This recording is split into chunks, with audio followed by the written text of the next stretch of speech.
அனைவருக்கும் வணக்கம். மல்லி என்னமோ நல்லது தான் நினைக்கிறாங்க. அதாவது விஜய் குடும்பத்துக்கு ஒரு நல்லது நடக்கணும் அப்படின்னு தான் நினைக்கிறாங்க. எந்த சூழ்நிலையிலயும் இந்த ரேணுகாவால விஜய்க்கோ, இல்ல அவங்க பொண்ணு வெண்பாவுக்கோ பிரச்சனை வந்துறக்கூடாது அப்படின்னு நினைச்சு தான் ஒவ்வொரு விஷயமும் பண்ணுறாங்க. அதுக்காக மல்லி வந்து குட்டிக்கரணம் கூட அடிக்க தயாரா தான் இருக்கிறாங்க.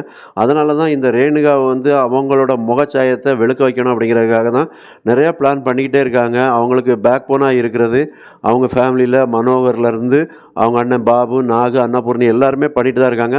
ஆனா, அவங்க குடுக்க ஐடியா எல்லாமே வந்து பிசுபிசுத்து போயிருது. ஏன்னா, ஈஸியா வந்து ரேணுகா அத உடைச்சு எறிஞ்சிருந்தாங்க. ரேணுகாவ பொறுத்தவரைக்கும் அப்படி கிரிமினல் தனமா யோசிக்கிறதுனால, அடுத்து மல்லி இதத்தான் பண்ண போறாங்க அப்படிங்கிறத தெளிவா தெரிஞ்சு வச்சிருக்காங்க. அதனால தான் மல்லியால ஒரு சில விஷயங்கள்ல அவங்க ஜெயிக்க முடியல. அப்ப இப்படியே தொடர்ந்துகிட்டு இருந்ததுன்னா, ஒரு கட்டத்தில விஜயோட வெறுப்ப தான் மல்லி சம்பாதிக்கிற மாரி இருக்கும். அதுதான் இனிமே விரைவில் நடக்கப் போகுது. இருந்தாலும் இப்ப வந்து இந்த மனோகர் வந்து சில விஷயங்கள பண்றாரு. அவரு என்னன்னா, அந்த நகைக்கடையில உள்ளவங்கள்ட்ட விசாரிக்கிறாரு. அதாவது இந்த சுடர்னா யார் அப்படிங்கிறத அவர் ரொம்ப விசாரிக்கிறாரு. அதுக்கப்புறம் தான் அந்த ஹாஸ்பிட்டலுக்கு கூட்டு போயிரணும் எப்படியாவது ரேணுகாவ.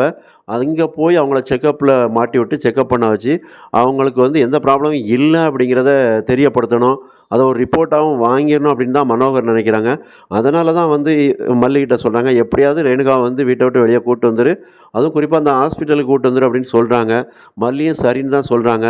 இதுக்கு இடையில தான் ஒரு விஷயம் நடக்குது. என்ன அப்படின்னா, விஜய்க்கு வந்து பிசினஸ் விஷயமா பெங்களூர் போகக்கூடிய ஒரு சூழ்நிலை வருது.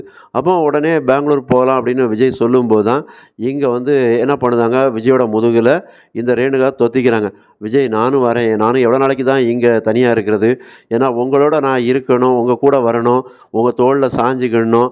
உங்க மடியில வந்து என்னோட தலைய சாய்ச்சு நான் வந்து என்னோட இத்தனை நாள் உங்கள பிரிஞ்சிருந்ததுக்கு எல்லாத்துக்கும் நான் வந்து பிராயச்சித்தம் தேடிக்கணும்." அப்படிங்கிற ரேஞ்சுக்கு ரேணுகா நினைக்க ஆரம்பிச்சுட்டாங்க. அதனால முழுக்க முழுக்க இப்போ மல்லிய விஜய் பக்கத்திலே நெருங்க விடாத அளவுக்கு ரேணுகா வந்து பண்ணிட்டுருக்காங்க. அப்போ ரேணுகா நானும் வர்றேன் அப்படின்னு சொல்லும்போது, விஜய் என்ன வேண்டான்னா சொல்ல முடியும்? சரி கிளம்பு அப்படின்னு தான் சொல்லுவாங்க. அப்போ இப்படி கிளம்புன்னு சொல்லியாச்சுனாலே அங்க வந்து மல்லிக்கு பக்குன்னு ஆகுது. ஏன்னா மல்லிய பொறுத்தவரைக்கும் இவங்க 2 பேரும் ஒண்ணா போயாச்சு அப்படின்னா, அதுக்கப்புறம் இந்த ரேணுகா என்ன பண்ணுவாங்கன்னு தெரியாது. ஏன்னா பெங்களூர் போறாங்க. அங்க போய் கண்டிப்பா ஏதாவது ஒரு ஹோட்டல்ல தான் ரெஸ்டாரண்ட்ல தங்குவாங்க. அப்போ அங்க வந்து விஜய் தன்னை மயக்கிற மாரி விஜய மயக்கிற மாரி ஏதாவது ஒரு கூல் ட்ரிங்க்ஸ்ல என்னத்தையா ஒண்ண கலந்து விஜய்க்கு கலந்து குடுத்து, விஜய வந்து தாம் ஒரே பெட்ல இருக்கிற மாரி ஏதாவது ஒரு ஃபோட்டோஸ், வீடியோஸ் அந்த மாரி எடுத்து வச்சு பின்னாடி பிளாக்மெயில் பண்ணலாம் அப்படிங்கிற மாரி ரேஞ்சுக்கு இந்த ரேணுகா யோசிக்க தான் செய்வாங்க. ஏன்னா ரேணுகா யோசிக்கக்கூடியது எல்லாமே கிரிமினல் தனமா தான் யோசிக்காங்க. அப்படி யோசிக்கும்போது கண்டிப்பா இந்த மாரியா யோசிக்காமலாம் இருக்க மாட்டாங்க. ஏன்னா அங்க ரகு குடுக்குற ஐடியாவும் அந்த மாரி தான் இருக்கு. இந்த பாஸ்தா விஷயத்திலே பார்த்தோம். "உனக்கு என்ன இந்த பாஸ்தா தானே இதெல்லாம் சின்ன மேட்டர்" அப்படின்னு சொல்லி உடனே ஒரு செப்ப ரெடி பண்ணி 15 நிமிஷத்துல கொண்டாந்து குடுத்துருந்தாங்க. அப்ப இந்த மாரி ஒரு வாய்ப்பு தனியா விஜய் கூட போகக்கூடிய ஒரு வாய்ப்பு கிடைக்கும்போது, அங்க வந்து ரகுட்ட அத சொல்லாம இருக்க மாட்டாங்க. ரகு வந்து அப்ப பக்காவா பிளான் பண்ணி தான் குடுப்பாங்க. அப்ப நாளைக்கு விஜய் வந்து உன்ன வெளிய தொரத்தாத அளவுக்கு அப்ப நீ பண்ணணும் அப்படின்னு நெனச்சா சில வீடியோஸ், ஃபோட்டோஸ், ரெக்கார்ட்ஸ் நமக்கு தேவைப்படும். அப்ப இந்த மாரிலாம் பண்ணுன்னு சில அதாவது ஒரு 2ஆம் கட்ட தரமான வேலைய தான் பார்ப்பாங்க ரகுவும், ரேணுகாவும். அப்ப அதுக்கு இடம் குடுக்கக்கூடாது அப்படின்னா, மல்லி சில விஷயத்த பண்ணியாகணும். எப்படின்னா, ரேணுகாவ வந்து பெங்களூர் போக விடக்கூடாது. பெங்களூர் போகாம தடுக்கிறதுக்கு என்ன வழி அப்படிங்கிறது தான் பார்க்கணும். அப்ப அதுக்கு முன்னாடி ஹாஸ்பிட்டலுக்கும் கூட்டிட்டு போயாகணும் ரேணுகாவ. இது எல்லாமே மல்லி முன்னாடி ஒரு பெரிய ஒரு தலைவலியா தான் இருக்கிற மாரி இருக்கு. அப்ப இந்த பிரச்சனைகள எப்படி மல்லி வந்து சரி பண்ண போறாங்க, சமாளிக்க போறாங்க அப்படிங்கிற பெரிய எதிர்பார்ப்பு இருக்க தான் செய்யுது.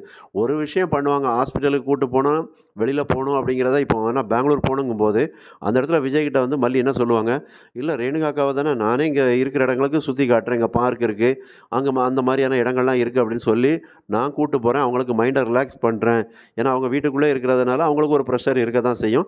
அதுக்காக வேணா நான் வெளியில கூட்டு போறேன். இல்லன்னா ஒரு தியேட்டருக்கு ஏதாவது கூட்டு போறேன் அப்படிங்கிற மாரியான சில ஐடியாஸ சொல்லுவாங்க. அப்ப விஜய் சரி இருக்கட்டுமே. ஏன்னா ஒரு பிசினஸ் மீட்டிங் தான் நான் போயிட்டு உடனே திரும்புறது தான். அங்க உன்னோடையும் டயத்த ஸ்பெண்ட் பண்ண முடியாதுங்கிற ரேஞ்சுக்கு விஜய் சொல்லுவாரு. இல்ல அப்படின்னாலும் விஜய பொறுத்தவரைக்கும் வேண்டான்னு சொல்ல மாட்டாரு. அப்பவும் வந்து ரேணுகா சரி அப்படின்னாச்சுன்னா, அடுத்த கட்டமா என்ன பண்ணுவாங்க மல்லி வந்து, அவங்களுக்கு ஏதாவது ரேணுகாவுக்கு டாக்டர் அப்பாயின்ட்மெண்ட் இருக்கு. அந்த மாரிலாம் விஜய்கிட்ட சொல்ல முடியாது. ஏன்னா, அந்த டாக்டர் விஷயத்த அப்பாயின்ட்மெண்ட்ட பத்தியோ, இல்ல செக்கப் பத்தியோ எதுவுமே பேசக்கூடாது அப்படின்னு தான் விஜய் சொல்லியிருக்காரு. அப்ப இந்த விஷயத்த கையில எடுக்க முடியாது. அப்ப வேற என்னதான் பண்ணணும்? ஏதாவது 2 பேதி மாத்திரைய வாங்கி ரேணுகாவுக்கு குடுத்தாச்சுன்னா, ஆட்டோமேட்டிக்கா அத கூல் ட்ரிங்க்ஸ்ல சாப்பிட்டாச்சு அப்படின்னா, ஆட்டோமேட்டிக்கா பேதி ஆக போகுது. அவங்களால விஜய் கூட போ முடியாது. ஏன்னா, விஜய்க்கு அந்த ஃப்ளைட்டுக்கு டயத்துக்கு போயாகணும்.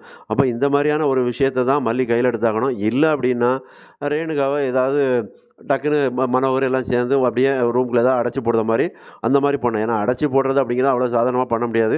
அதனால இப்போதைக்கு உடனடியா அவங்க அந்த பாஸ்தா சாப்பிட்டது, அத வச்சு வயித்த கலக்கிற மாரி 2 பேதி மாத்திரை கலந்து விட்டா தான், அந்த இடத்துல ரேணுகாவால பெங்களூர் போ முடியாது. ஏன்னா ரேணுகா மட்டும் பெங்களூர் விஜய் கூட போகாம இருக்கிற வரைக்கும் தான் மல்லிக்கு நல்லது. இல்லன்னா, அடுத்த போயிட்டு திரும்ப வரும்போது, "மல்லி நீங்க வீட்ட விட்டு இனிமே போயிரலாம். நான் ரேணுகா கூட வாழ்ந்துக்கிறேன்னு" விஜய் சொல்லுவாரு.